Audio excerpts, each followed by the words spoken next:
Welcome back to Stones and Bones. Emma of Normandy prepares to sail across a narrow sea to wed a famous king. But is she ready to wed a king unready to fight, unready to rule, unready to save his kingdom?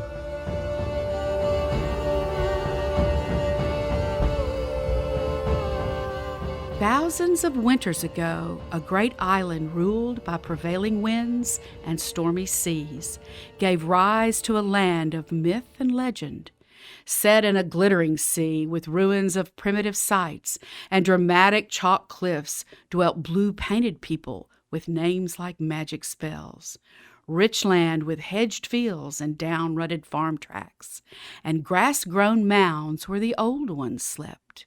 Fierce people who built rings of giant stones to mark the skies. Fearless tribes who watched Roman legions march on Roman roads. After many centuries, the island became a proud nation of great and wise kings, like the mythical Celtic hero Arthur, known throughout time as the once and future king, and strong Saxons who put forth just laws, served the people well, and protected the island home. Kings who possessed a crown to fit many heads, but passed to only one. But after a time of peace and prosperity, invaders out of the North Sea desired the island jewel. At this time of danger arose a Saxon king unready for the throne. Unlike his illustrious ancestors, he was a weak and foolish king who appeased his enemies. Pagan pirates who plundered his land with fire and sword, unable or unwilling to protect his kingdom. Powerless to check the pirates in their swift-sailing barks, the Saxon king turned his eyes south across the narrow sea to the land of the descendants of the invaders, Normans, who never forgot the ancestral bond with their Viking cousins. Over time, the Normans had allowed the Scandinavian pirates to winter on their channel shores. For a time, this brought stability, until the era of Our Lady's birth, when the Viking pirates renewed their raids on England. Normandy and England stood on the threshold of war. Richard, Duke of Normandy, and Ethelred, King of England, vowed to no longer shelter the other's enemies and make peace one with the other. The Saxon king formed an alliance with the powerful duke, who promised the king the hand of his lovely young daughter, a lady of rare beauty, a noble lady gifted with elegance and learning. She was that alliance. 1,000 years ago, the English Chronicle tells us, and in the spring, the lady, Richard's daughter, came to this land. So it was in the spring of her 17th year, she crossed the great channel on the flagship of Ethelred, King of England, to be his bride and his queen. In his land, she began the journey of her life. In his world, she met her destiny. It was morning, a morning that changed her life forever. 16-year-old Emma entered the great hall of Falaise Castle. Duke Richard sat at the large table with parchments spread about. He looked up, then motioned his scribe to withdraw. "Emma, the time has come. You are now ready to take your place at the side of a powerful king, the King of England. This is your duty, my girl. I know you shall fulfill it and bring honor to your Norman line." Emma was horrified. "But, father, that king is old enough to be my father. Are you not afraid he will be worn out?" The Duke tried to hide a smile as he mustered a stern look. "Emma, you are too clever by a half. This man may not enjoy your wit as much as I do." "But he has children my age. I will be old before I am young." Her father stood straight. "You are a Norman princess, born and bred to keep faith with your family and your house. I have made a condition in this alliance with England's king. You will have a position of honor. You will have a place of strength and power. You will be queen. This is our Norman right. This is our Norman way." Duke Richard tried to comfort his daughter as he walked her to the doors, but the deed was done. So, She did as she had done throughout her life. She sought the counsel of her father's most trusted friend, her mentor and guardian, Alwyn. "Come in, Emma." The wise old tutor motioned his pupil to approach his chamber table. She looked across the polished oak, smiling at the sight of parchments and books of vellum that littered his workspace. He set down his handheld eyeglass and looked up. She heaved a sigh as she picked up the half-sphere of glass with handle of bronze. "You know why I'm here. The betrothal, the marriage." "Sit, child." Alwyn pushed his chair back. Emma took the chair beside him. With patience and a smile, he watched her twirl his eyeglass with her fingers. "Helps me see better," his eyes twinkled. "Makes images clear and sharp." She sighed once more. "Wish it could help me see things clear and sharp." "Courage, Emma." Alwyn's voice strong and sure. "In time you shall know it will be well done. Duty will make it so." "I suppose so." She turned her gaze toward the windows. "My child, you are lovely, gifted, and learned, already known both here and in England for your beauty. The Pearl of Normandy, they call you, a priceless jewel and a treasured gift."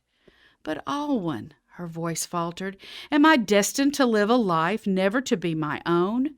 The common girl may marry for love. Why not me?" "Emma, you are a strong young woman, marrying a king. He is royal, and so will you be." Emma picked up a pawn from Alwyn's chessboard. "No, I'm only a pawn." "You are no pawn, Emma." "But even a pawn can win the game if he is very clever." "Always looking for the bright side," she smiled in spite of herself. "Chess, Emma, chess." He lifted the queen piece from the board. "A new world is opening up for you. And you know, opening plays are the most vital in determining the future course of the game. Proper play in the opening will give you a promising game. A weak opening can ruin your prospects from the very beginning." Emma returned the pawn to the board. Alwyn placed the queen piece in her hand. "Unwise players do not master the open," he said, "but I would be loath to think a daughter of the Duke of Normandy one of them.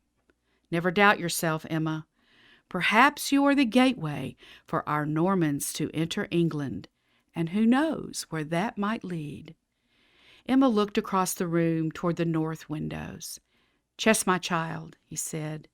"Chess is the triumph of mind over matter, a game of strategy and vision where each character has a part to play. Play it well, Emma. Wherever life takes you, play it well." On that fateful day of farewells, Emma stood alongside her father on the rocky seacoast of Normandy, under the alabaster cliffs of Fécamp Abbey. The flagship of England's king broke the horizon. The royal Saxon standard displayed upon its prow, its banners of red and gold whipping against the winds.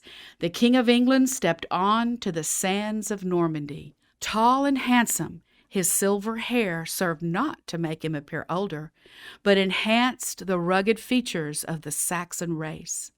Adorning his head was a gold crown, fashioned with the acorns of the mighty English oak. Emma's dreams of a handsome young prince began to fade. King Ethelred and the Duke of Normandy approached each other. Each gave the greeting of truce and peace, grasping firmly the right forearm of the other to show cloak hid no dagger. The King of England caught Emma's eye, then stepped toward her.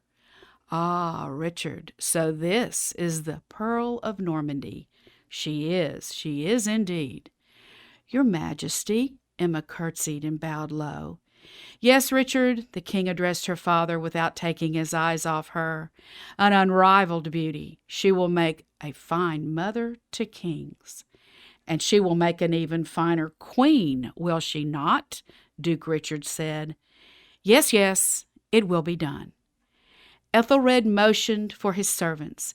Quickly they brought forth a wooden chest, its carved designs painted with deep reds and blues trimmed in gold.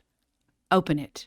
Atop a hoard of gold and silver coins lay a cruciform encrusted with garnets, bracelets of twisted gold, brooches of hammered silver, a pendant studded with obsidian, and a raised ring set with green jasper. Upon the treasures lay strands of the finest pearls. The king motioned another servant, who brought forth a small casket of carved ivory. Inside lay a crown, Emma's crown, a band of the finest gold fashioned with golden fleur-de-lis, flower and symbol of France, its circle set with gems the color of rainbows. "Here the bargain is sealed, Duke Richard," the king said. "I am a man of my word." Ethelred placed the strands of pearls around Emma's neck. The duke took her hand and placed it in the hand of the king. "Take good care of her, my lord," Richard said. "She is my jewel, my pearl." Suddenly, the sky turned gray and the wind turned sharp. A late spring snow began to fall, lightly dusting the rocky shore. But Emma needed no omen to tell her that her fate had been chosen. The bargain was struck. The ship was waiting. "Goodbye, father," she said softly, her eyes welling with tears. "Fare thee well, my daughter," his voice as steady as ever. "Go with God. Never forget my love for you. Always remember, you are a Norman." She wiped away her tears, turned and stepped into the landing boat, waiting to row out to the royal vessel. As the oarsmen of the small craft strained against the incoming waves, she looked back once more to her father, her family, and her home. The beautiful abbey on the sea seemed swallowed up by the cliffs, but not the great Duke of Normandy. Stoic figure alone on the rocky beach, standing straight and tall, his red cloak thrashing in the channel winds. "Oh, father," Emma whispered, "will I ever see you again?" Alwyn appeared at her side, and Judith, her femme de chambre, her handmaid, companion, and friend. No words were spoken, none were needed. Their comfort put her at peace, for ahead were the majestic white cliffs of Dover that seemed to rise up from the sea. Emma would need all the skills she was taught, for she had embarked upon a voyage of untold want. She had sailed forth to seek and to find. For Emma of Normandy was about to wed a powerful yet weak and feckless king, a king who would face an onslaught of invaders unleashed by much of his own making, Northmen in full fury who would one day take his kingdom, his crown, and his queen. History would know him as Ethelred the Unready, unready to fight, unready to rule, unready to save his kingdom. We invite you to share Stones and Bones with those who love history, those who love all things medieval and Viking, those who love all things royal, and especially those who love stories of strong and influential women in history. Please like and share the Stones and Bones podcast on your social media. Next time, we'll join Deborah as young Emma meets her match and enters a life and death conflict that will last until the very end.